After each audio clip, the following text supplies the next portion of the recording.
Hello किसान भाइयों, एक बार फिर से आप सभी का आपके अपने चैनल किसान बंधु जैविक खेती यूट्यूब चैनल पर बहुत बहुत स्वागत है। जैसा कि आप सभी जानते हैं, हम हमेशा से जनता को उपकारी योजनाओं के बारे में उनकी जो भी समस्याएं हैं वह आपके बीच में लाते रहे हैं। ऐसी ही एक ग्राम पंचायत है जिसका नाम है मोहपानी, जिसके अंतर्गत कुछ ग्राम आते हैं जिनमें कुछ आदिवासी लोग वास करते हैं और उनकी क्या क्या समस्याएं हैं उनको लेकर यह वीडियो आप सभी के बीच में लेकर आए हैं।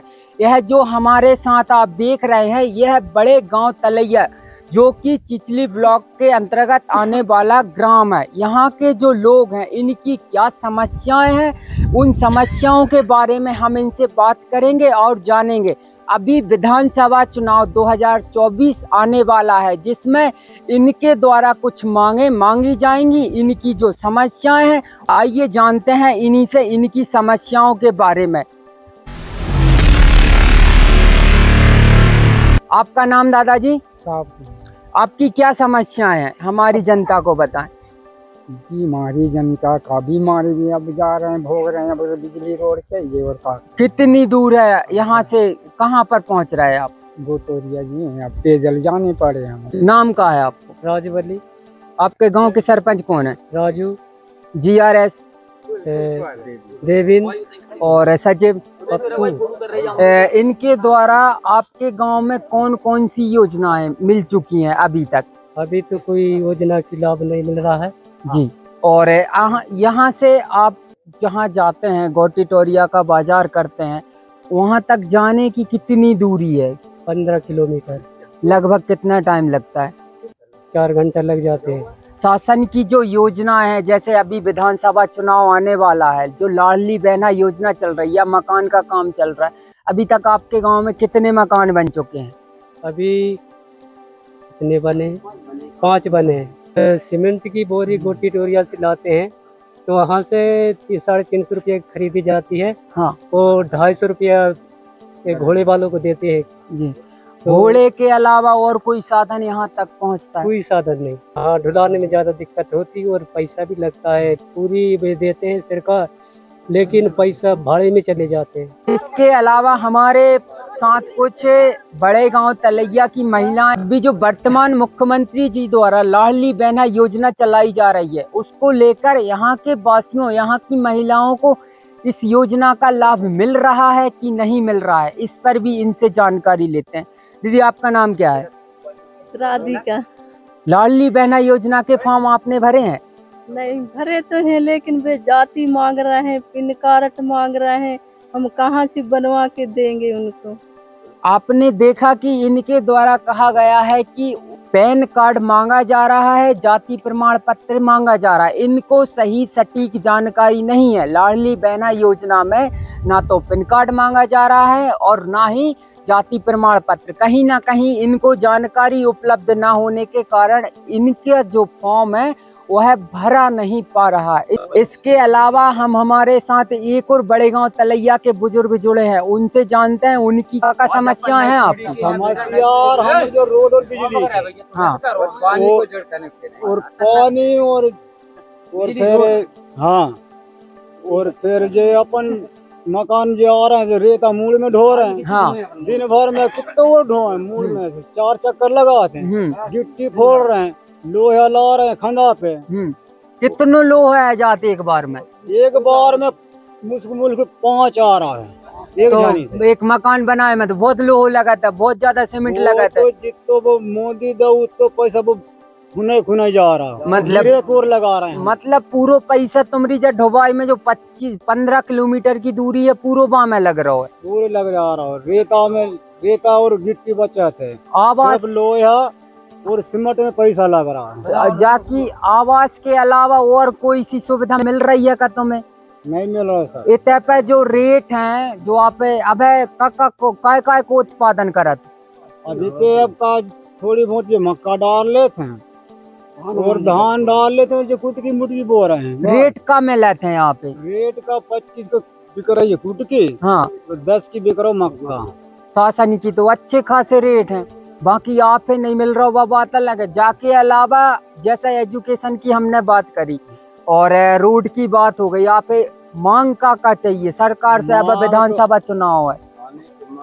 सिर्फ जी नहीं कि मांग हते जो रोड बिजली को जो पानी की समस्या बने जब तक कम से कम वाहन चलन लगे तो कम से कम सुविधा मिल जाए तो आदमी। आप देख रहे हैं हम बड़े गांव तलैया पहुंच चुके हैं और यहाँ के जो लोग हैं उनकी मानसिकता बन चुकी है कि जब तक हमारी जरूरतें पूरी नहीं होंगी तब तक ना तो हम किसी नेता को आने देंगे और ना ही किसी बाहर वाले को। अम्मा हमें अंदर तो आ जाने दीजिए। अंदर हो जाए ना। क्यों नहीं आने दे रही हैं आप हमें अंदर? समस्याओं को लेकर आए हैं आप। आपकी जो समस्या, रोड की समस्या, पानी की समस्या, नहीं हो रहे, बच्चों के एजुकेशन की समस्या, बच्चों के एजुकेशन की समस्या, उसमें कुछ सुधार होगा? नहीं बन पाए। बोलत तो पूरे। अपने बच्चों का परिपालन कैसे करते हैं? उनके खाने पीने की व्यवस्था, आपके यहाँ पे रोजगार कैसे मिलता है? रोजगार काम करने कहाँ जाते हो? गड़े जाते, गड़े पलाते। कौन से काम करते हो? बड़ाई कहाँ के मिल जाए रे, गरीबी सो धान काट में चली जाते। बढ़ाई पीसी तो पीसी चल देते। मौसमी काम है तो आपने देखा कि इनके द्वारा जो बाहर जाकर मौसमी काम किया जाता है, ना तो इनको इनकी फसलों का सही रेट उपलब्ध हो रहा है, ना ही शासन की ऐसी कोई भी योजना इनको मिल पा रही है। हालांकि सबसे बड़ी समस्या इनकी रोड को लेकर है, बिजली को लेकर है, बच्चों के एजुकेशन को लेकर है। जैसा कि आप देख रहे हैं हमारे पीछे, यह पीएम आवास योजना के अंतर्गत बनाया हुआ मकान है। इसमें ना तो शौचालय की व्यवस्था है और ना ही इनको सही तरीके से इसका मेंटेनेंस कराया गया है, ना ही इसकी कोई छाप हो पाई है। हालांकि इनको जो सामान लाना था उसमें काफ़ी समस्याओं का सामना करना पड़ता है, चाहे वह सीमेंट हो गया, लोहा हो गया और भी सामग्री जो कि मकान में लगने वाली। इसके अलावा जो तलैया का प्राथमिक शाला है उसके जो टीचर हैं उनसे भी बात कराएंगे किस कंडीशन में इस स्कूल की दशा है और कितने बच्चे यहाँ पे उपस्थित हैं, कितने एडमिशन लेकर बैठे हैं और कितने बाहर एजुकेटेड बच्चे हैं और कितने अभी तक इसमें एडमिशन नहीं हुआ है या पढ़ने के लिए तैयार नहीं है। सर आपका नाम क्या है? अंकित रूसिया। मैं गाड़ावाड़ा से यहाँ पे अप डाउन करता हूँ और अतिथि शिक्षक की पोस्ट पे हूँ। यहाँ पे जो परमानेंट टीचर है वो फिलहाल शिक्षण के दौर में है, तो वहाँ पे अपना प्रशिक्षण लेने के लिए गए हुए हैं। और मैं आपको यहाँ की स्थिति के बारे में इतना ज़रूर बताना चाहूँगा कि यहाँ के लोगों का रहन सहन जो है वो बहुत ही दयनीय स्थिति में है और शासन और प्रशासन की जो भी योजनाएं हैं वो यहाँ तक मैंने देखा है कि ज़मीन पर तो हैं, पर इस इलाके में जो कि ट्राइबल और बैकवर्ड इलाका है इसमें यहाँ पर कुछ भी मूलभूत सुविधाएं लोगों को मुहैया नहीं कराई गई हैं। कागज़ तक की सभी चीज़ें सिमटी हुई हैं। मैंने ऐसा देखा है। मैंने बच्चों के लिए जो कहा कि भाई एडमिशन के लिए बच्चों को अगर कागज़ चाहिए तो कागज़ के लिए वो जाते हैं वहाँ पे स्वास्थ्य केंद्र, वहाँ से उनको प्रोवाइड नहीं कराया जाता है। तो हमारी पहली कक्षा अभी में रंक है, बच्चे की उपस्थिति वहाँ पर नहीं हुई है। और क्योंकि हमने सर्वे में लिया था तो 4 से 5 बच्चे हमारे सर्विस में आ रहे हैं सर्वे में, पर उनके कागजात न होने के कारण यहाँ पर एडमिशन नहीं ले पा रहे हैं। जहाँ तक इस बिल्डिंग का विषय है तो बिल्डिंग ये पूरी इस अवस्था में है कि यहाँ पे जैसा कि आप जानते हैं मैं गाड़ावाड़ा से रह रहा हूँ तो अप डाउन करना मुश्किल है, अप डाउन नहीं हो पाता है। तो मैं यहाँ पे रह के ही अपनी सर्विस करता हूँ। मेरा खाने बनाने का सामान एक कमरे में रखा हुआ है, एक कमरे में मैं कक्षा को संचार कर रहा हूँ।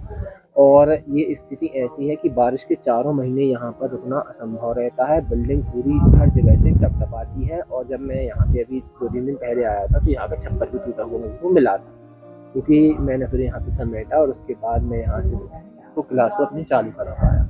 तो आप देख रहे हैं ये बिल्डिंग का जो छज्जा है, आप इसको इसमें रिपोर्ट में लें।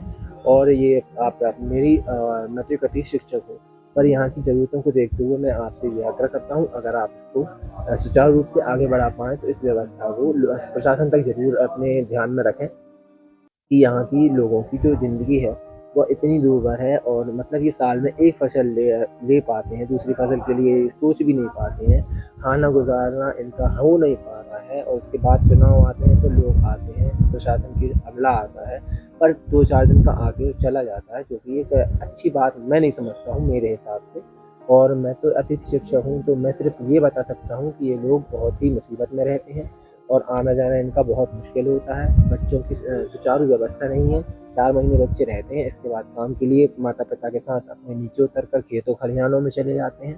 तो यह व्यवस्था प्रशासन को देखनी चाहिए और मैं तो अपने स्तर पर जो भी शिक्षा बच्चों को देना चाहता हूँ बखूबी दे रहा हूँ। और जब मैं यहाँ पे ज्वाइन हुआ था तब यहाँ के बच्चों का जो स्टेटस था वो बहुत ही लो था, बहुत ही बैकवर्ड था, पिछड़ा हुआ था। अब मैं अपनी कोशिशों से बच्चों को कुछ शिक्षा देने की ओर अग्रसर हूँ और उम्मीद कर रहा हूँ कि मैं अपने यहाँ पर जॉब करते हुए सभी बच्चों को बहुत ही अच्छे तरीके से उच्चतम शिक्षा मुहैया करा पाऊँ, जो कि मेरा कर्तव्य है।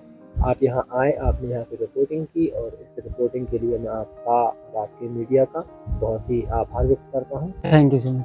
जैसा कि आपने देखा, हमारे सर ने बताया कि इन बच्चों का जो शैक्षणिक स्तर है वो काफ़ी बेकार स्थिति में है और इनके द्वारा अच्छे से अच्छी एजुकेशन बच्चों को मुहैया कराया जा रहा है। स्कूल की दशा को किस प्रकार से शासन अपनी नज़र में लाए, इस विधानसभा चुनाव में कहीं ना कहीं इस स्कूल में सुधार हो सके। इस वक्त हम बड़े गांव के पास में पहुंच चुके हैं और चलते चलते हमने बीच जंगल में एक वर्ग देखा जो कि बिल्डिंग जैसा लग रहा है। इसको कितना टाइम हो गया और यह क्या चीज है, यहाँ के कुछ रहवासी हमारे साथ, उनसे जानते हैं। आपका नाम?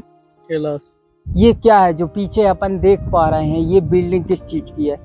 School high school. कब लगभग इसका काम कब चालू हुआ था? कितने समय से आप इसे देख रहे हैं? 4-5 साल के पहले। और कोई बड़े गांव में और कोई स्कूल इसके अलावा है? कौन सी क्लास तक? 8वीं।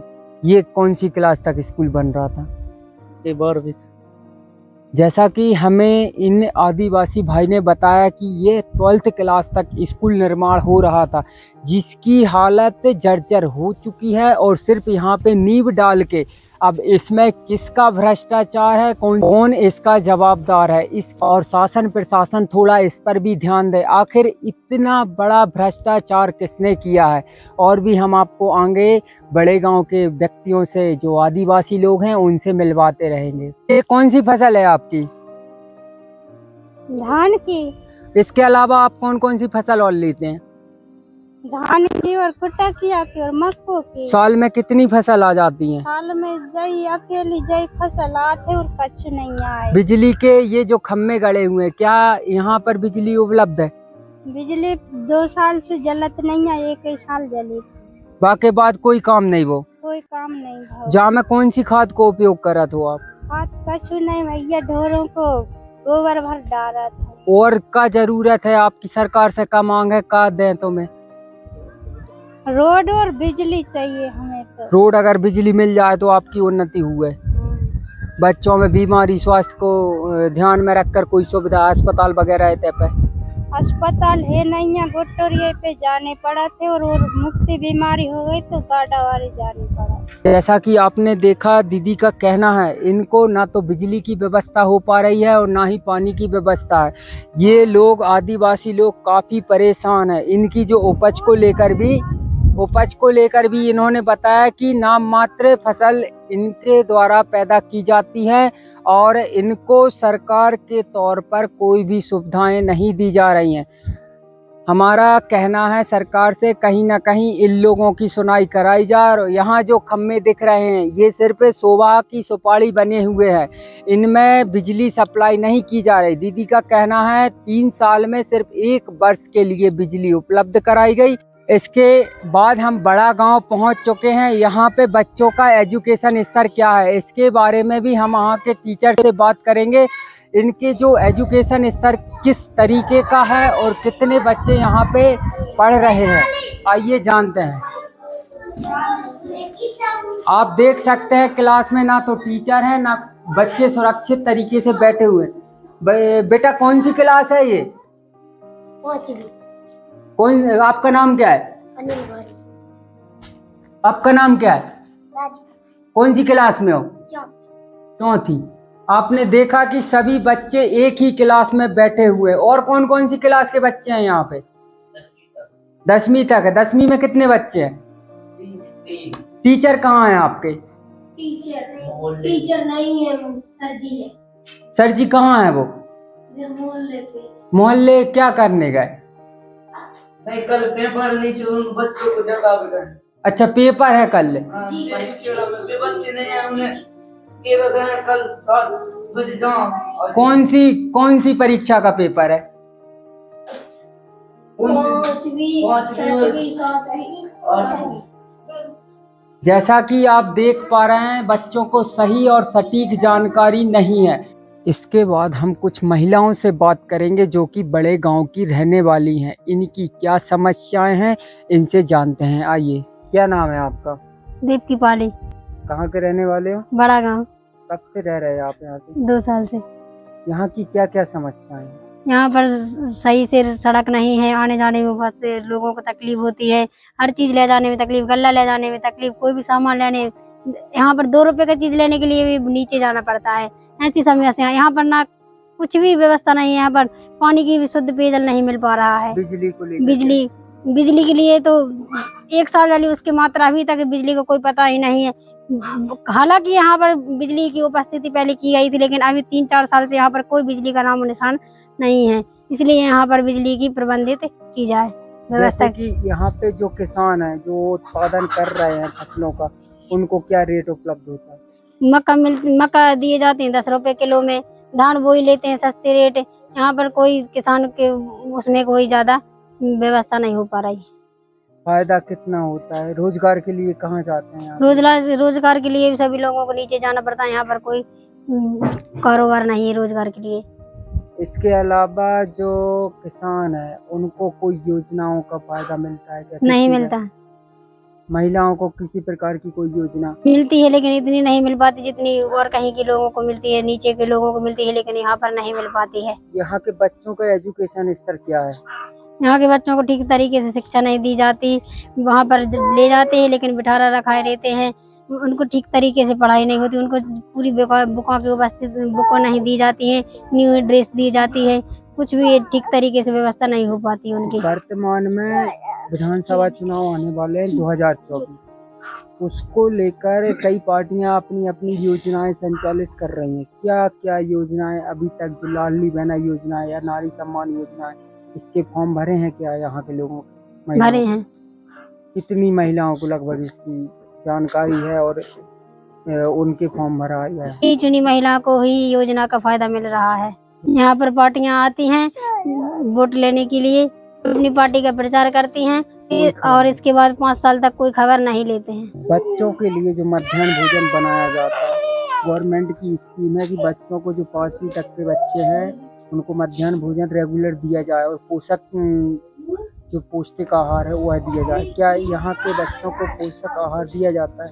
नहीं, अभी डेली नहीं दिया जाता। 8-15 दिन में जो नीचे से कोई अधिकारी लोग आते हैं ना, जब भी उनको मध्यम भोजन दिया जाता है, क्योंकि ताकि उनको पता चले कि यहाँ पर मध्यम भोजन ऐसे डेली नहीं देते। यहाँ पर कभी कभार 8-15 दिन में 1 दिन दे देते हैं, न तो नहीं देते। कौन सी महिलाएं इस मध्याह्न भोजन में काम करती हैं? एक यहाँ की है, उनका नाम जीरो बाई, एक है फूलवती बाई और एक का नाम गीता, एक है गीता बाई। 3 महिलाएं यहाँ पर मध्याह्न भोजन में हैं। आपकी मुख्यतः विधानसभा चुनाव को लेकर जो मांगे रहेंगी वो क्या रहेंगी? क्या सरकार आपको सुविधाएं उपलब्ध? पहले रोड मिलना चाहिए, बिजली की व्यवस्था होनी चाहिए, शुद्ध पेयजल मिलनी चाहिए, नलों की व्यवस्था होनी चाहिए, यहाँ का अनाज उच्च कीमत पर जाना चाहिए। जैसा कि इन लोगों ने बताया, इनको किन किन चीजों की सुविधा की आवश्यकता है और क्या क्या इनको मिलना चाहिए। हमारी आपसे गुजारिश है कि इस वीडियो को काफी मात्रा में शेयर करें, जिससे कि इन आदिवासियों को इन सुविधाओं का लाभ मिल सके। कहीं ना कहीं इनका कहना है कि हमारे लिए जो अति आवश्यक है, रोड का निर्माण कराया जाए, बिजली की उपलब्धता कराई जाए और जो किसान हैं उनको उन सुविधाओं से जोड़ा जाए, जिससे कि इनकी जो फसल है अधिक उत्पादन दे सके। इस वीडियो को आप अधिक से अधिक शेयर करें, जिससे कि इन लोगों का भला हो, जनप्रतिनिधियों तक यह वीडियो पहुंचे। जो भी ग्राम पंचायत स्तर के अधिकारी हैं, इनसे रेगुलर संपर्क करें। यहाँ के जो बच्चे हैं, इनका जो एजुकेशन स्तर है उसमें सुधार आ सके। हम मिलते हैं आपको अगले वीडियो में। कुलदीप गौरव, किसान बंधु, जय।